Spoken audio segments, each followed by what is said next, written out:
In the heart of a bustling, colorful city lived a little cat named Milo. Milo was a very curious and energetic kitten, always zipping through alleyways and leaping onto fences. But Milo had one little problem. He often forgot to say thank you. He thought that being quick and clever was all that mattered, and that simple words didn't hold much power. One sunny morning, Milo was chasing a bright red ball of yarn. It bounced and rolled and led him all the way to the park. As he pounced, the yarn snagged on a branch high up in a big oak tree, just out of his reach. He leaped and stretched, but his little paws couldn't quite get to it. Just then, a wise old owl named Professor Hoop landed on a branch nearby. "Having a bit of trouble there, little one?" he asked, his large eyes blinking slowly. "My yarn is stuck!" Milo cried, frustrated. "I can't get it down!" Professor Hoot, with a gentle flap of his wings, nudged the yarn with his beak. It tumbled down and landed right at Milo's feet. Milo was so happy! He grabbed the yarn and was about to dash off when Professor Hoot cleared his throat. He said softly. Milo paused and looked up. He realized he hadn't said anything, though. Thanks." He mumbled quickly, feeling a little bit awkward. "You're very welcome," Professor Hoot replied with a warm smile. "But a proper thank you can be a wonderful thing, you know?" He then told Milo about a legendary place called the Whispering Meadow, where the true magic of gratitude was said to bloom. "They say every thank you spoken with a true heart makes a flower grow there," the owl explained. "Perhaps a visit would do you some good." The idea of a magical meadow filled with flowers sparked Milo's curiosity. A place powered by thank yous? He had to see it for himself. So, with a flick of his tail, Milo decided to embark on a journey to find the Whispering Meadow. His adventure began right away. As he trotted along the path leaving the park, he saw a family of ducks trying to cross a busy street. The mother duck was quacking nervously as cars zoomed by. Milo, remembering how fast he could be, darted into the road. He stood tall, puffed out his chest, and waved his paws, signaling for the cars to stop. The drivers, surprised to see a little kitten directing traffic, slowed down and let the duck family cross safely. The mother duck waddled over to him. "Oh, you brave little kitten! You saved us!" Thank you, she quacked, her ducklings peeping their thanks as well. Milo felt a strange, warm feeling spread through his chest. It was a feeling he hadn't experienced before. "You're welcome," he said, and this time, it felt different. It felt nice. He looked down and, to his astonishment, a tiny, bright yellow buttercup had magically sprouted right by his paw. He blinked. Could this be the magic Professor Hoot was talking about? Excited, Milo continued his journey. He soon came to a river with a rickety old bridge.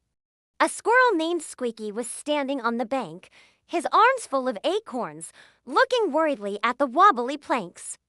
"I'll never get these across for winter," he chattered sadly. "The bridge is too shaky." Milo looked at the bridge and then at Squeaky's treasure of acorns. He had an idea. He carefully walked onto the bridge, testing each plank. Then, he went back and forth, one by one, carrying each of Squeaky's acorns across the river for him. It took a long time, and he was very tired by the end. Squeaky was overjoyed. "Oh, Milo! I don't know what I would have done without you.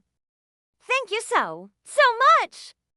he exclaimed, offering Milo the biggest, crunchiest acorn from his pile. Milo politely declined the acorn, but felt that same warm glow again, even stronger this time.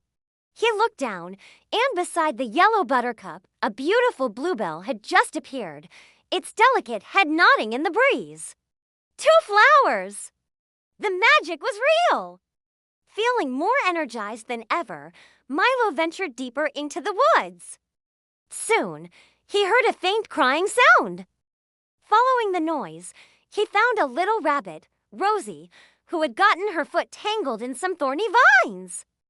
She was scared and couldn't get free. "Don't worry," Milo said softly. "I'll help you." He carefully gnawed and clawed at the tough vines, being very gentle not to scratch Rosie. It took a lot of effort, and his paws got a little pricked, but finally, the last vine snapped and Rosie was free. Rosie hopped around, wiggling her foot to make sure it was okay. "Oh, thank you, kind kitten," she sniffled, wiping her tears away with her long ears. "You're my hero." That warm, happy feeling washed over Milo once more, and this time it felt like sunshine.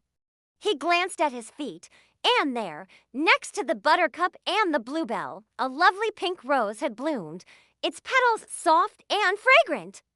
3 flowers, all from 3 simple acts of kindness and 3 heartfelt thank yous. Milo now understood. Saying thank you wasn't just about being polite, and receiving a thank you wasn't just about hearing the words. It was about connection. It was about recognizing the good in each other. Every time he helped someone and they thanked him, it was like a little seed of happiness was planted, and that seed grew into a beautiful flower. Finally, after a long day's journey, Milo arrived at a clearing. It was the most beautiful place he had ever seen. The air was filled with a gentle, humming sound and the sweet scent of 1,000 blossoms. The ground was a carpet of flowers of every shape, size, and color imaginable. There were yellow buttercups, bluebells, pink roses, and so many others, all swaying gently. This was the Whispering Meadow. He realized that this wasn't a place you find on a map. The Whispering Meadow was something you built, something you grew inside your own heart and shared with the world. Every flower was a memory of kindness, a symbol of gratitude. Milo sat in the middle of the meadow, surrounded by the proof of so much goodness. He thought about Professor Hoot, the mother duck, Squeaky, and Rosie. He felt an overwhelming sense of gratitude for all of them. "Thank you," he whispered to the meadow and to everyone who had helped him understand. As he spoke, a gentle breeze rustled through the flowers, and it sounded like they were whispering back, "You're welcome." From that day on, Milo was a changed kitten. He was still quick and clever, but now he was also kind and thoughtful. He never forgot to say thank you, not because it was a rule, but because he knew the magic it held.